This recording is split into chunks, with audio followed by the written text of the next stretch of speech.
I grabbed my gun, told him we were going to talk. I loaded it and held him at gunpoint in our bedroom for about 8 hours. r/confession. Welcome to T2S Reddit. If you enjoy the video, please don't forget to like, subscribe, and enable post notifications for more daily content. Make sure you stick around until the end. The last confession will shock you. I regret having my child. Throw away for obvious reasons. I was married for 15 years to my high school sweetheart. We had 2 beautiful kids, 13 and 9. For many reasons, we divorced. Skip to me starting to date again a year later. I meet an amazing woman almost right away. First month of dating again. We have a ton in common. We fall in love very quickly. She tells me early on that she wants kids. I had never wanted more kids. 2 was more than enough for me. I had even made an appointment to get snipped later that year. But this woman is perfect for me, and having kids is a deal breaker for her. So I decide I could do this all again. For her, for us. I'm approaching 40 when we finally start trying. Due to some health complications, she's over 35 and has high blood pressure. We ended up having to do IVF.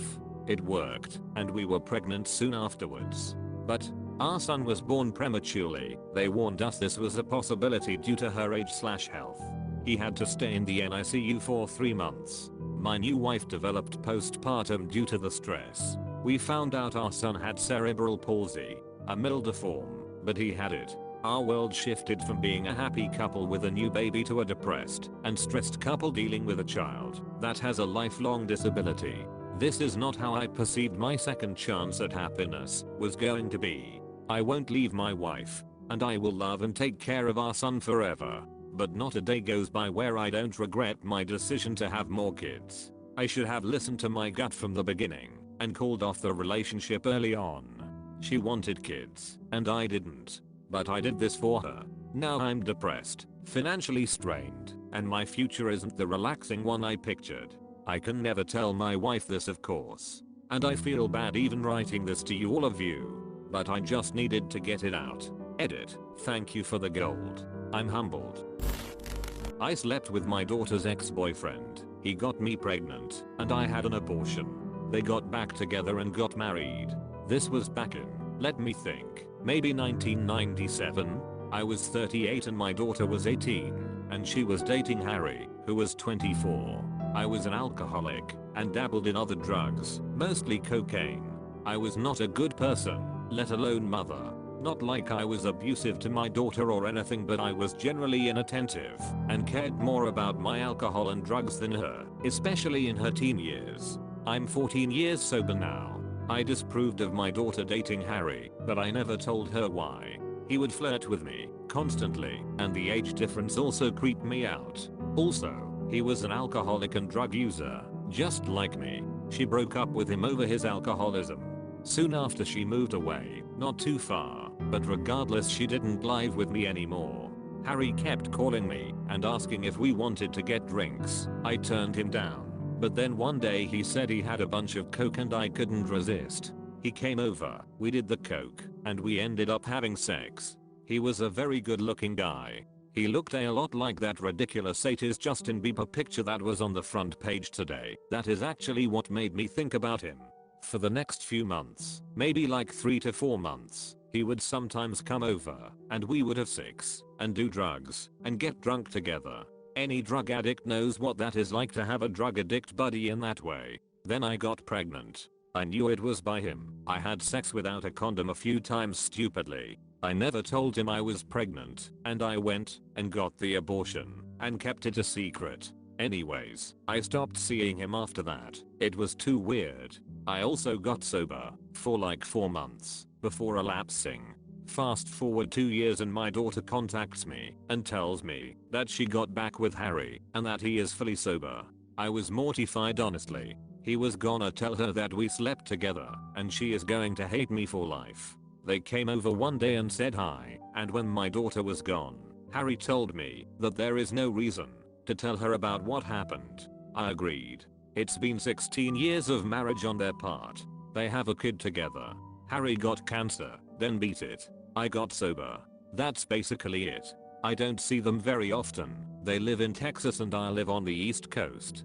But whenever I do, there is always that tension between me and Harry. It's literally the first thing that comes to either of our minds. I can just tell. Not like sexual tension. Like, why did we have to do that? What the fuck is wrong with us? Kind of tension. I think about this often. Especially when I see my grandson. I always think that could have been my son if things had gone differently. But wow, what a disaster that would have been if I decided to keep that child. I kicked a kid in his balls, and he had to have one removed. This happened when I was around 7 or 8 years old. It was my first year in primary school, and I had joined the school with some of my friends from the local feeder school in the area. One particular boy was a year older than us, and was repeating the first year for some reason. He was of German descent, from a very well-to-do family and a lot bigger than the rest of us. Possibly because he was embarrassed at repeating the year, he was a bit of a bully. He often picked on me and some of my friends. I'm sure we probably escalated things at times too, because I know he was teased for being German. So one day, standing outside class, I kicked him full whack in the balls. He buckled over, but I can't really remember much of what happened afterwards. We probably tucked tail and ran. I can't even say for sure whether he deserved to be kicked at the time, or if I just thought I was getting him back for previous behavior. Anyway, he missed school for a few days after, and I heard some kids saying he was in hospital. Soon after that, I was called in to speak to a teacher who, as far as I remember, dressed me down and explained he had gone home and his testicle has swollen up to the size of a tennis ball and it had to be removed. I don't really remember getting into much trouble about it, but I do remember some of the other kids going on about it in banter. The details are hazy, but I felt so bad, and I felt I was in so much trouble, that I never ever told my parents about it. This was made worse as my dad and his dad had gone to school together. Only found this out after seeing my dad chatting to his dad at a rugby match that me and the kid were playing one Saturday about a year after. I was freaking out the whole time they were speaking, and then started feeling guilty that my dad might have been seen as rude by his dad for not apologizing for my action. It didn't come across that way, as they seemed like old friends catching up, but I felt so guilty. I felt so awful about it. I mean, at the time I didn't realize that it may have an effect on him being able to have children, but I felt like I'd done something so horrible and always expected my family to confront me about it. When I learned of the reproductive challenge this might cause, the guilt was just amplified.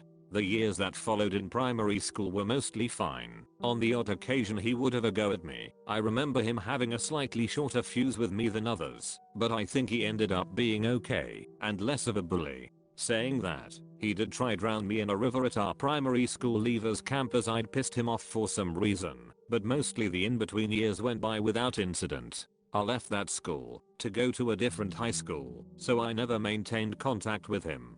I saw him once during my teenage years and we chatted for about 5 minutes. I remember it being friendly. I never ever mentioned it. I hope he was able to have children. I'm sorry, bro. I'm sorry I never said sorry too. I held my boyfriend at gunpoint over a 8-hour period. I wanted to pull the trigger. I was not in a good mental spot. It wasn't some big epic fight that started it. We had a disagreement and I flipped. I didn't black out. I was fully aware of my actions. We were in a happy relationship at that point 3 years in. I woke up one day and we had a little argument over something I don't even remember now. He tried walking away to let me cool off and I lost it. I grabbed my gun, told him we were going to talk. I loaded it and held him at gunpoint in our bedroom for about 8 hours. I had never been violent before, no warning signs, etc. He talked me out of it, and instead of calling the police he got me the help I needed through medical professionals. I was diagnosed with PTSD, social anxiety and depression, possible stemming from the PTSD. He was there for me every step of the way, and the guilt I feel will never go away from my actions. Life could have gone such a different way if I pulled the trigger. This was 10 years ago, and we are married and have 2 beautiful children. Looking at us now, no one would imagine what happened. We never told anyone, and he stood by me at my darkest moment. Mental health problems are real. Instead of locking me away and running for the hills, he helped me when I needed it the most. The resulting life we are living together is more than I could have ever imagined. Thanks for watching. Subscribe below for more daily content.